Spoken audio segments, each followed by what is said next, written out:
Sweat, Day.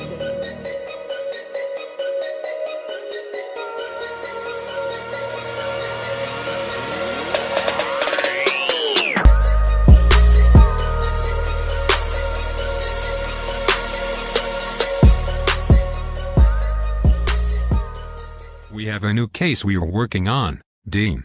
The mother of a 16-year-old called earlier. He's in jail and he's being charged as an adult because he was accused of murder. Great.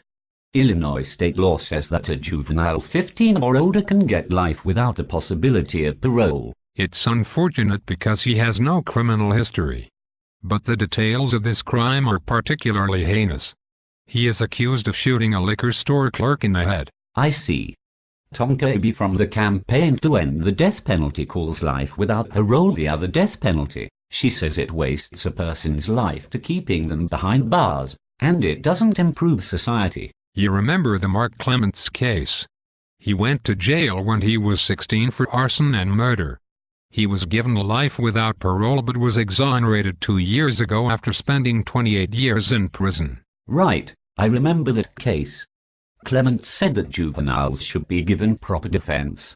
Otherwise they just sit in jail and suffer. Some say people need to pay their debt to society, do the crime, do the time. There's probably a middle ground in finding the most appropriate punishment. Let's get to work.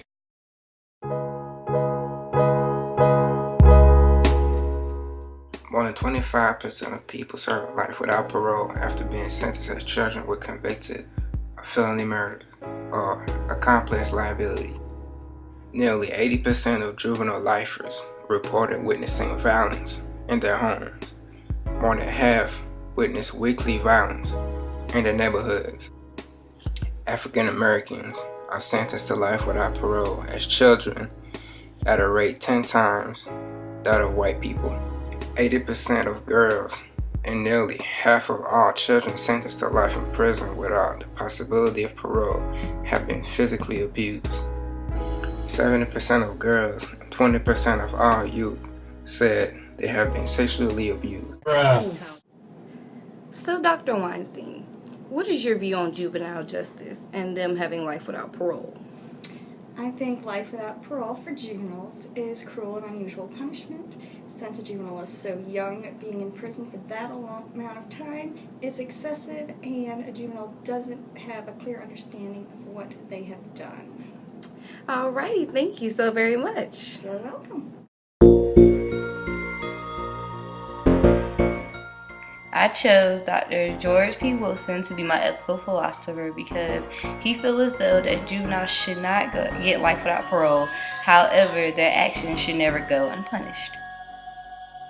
He argues that treating others with basic human rights applies even to the perpetrators of serious crime, who should not be seen as having forfeited their respect based on criminal acts they committed.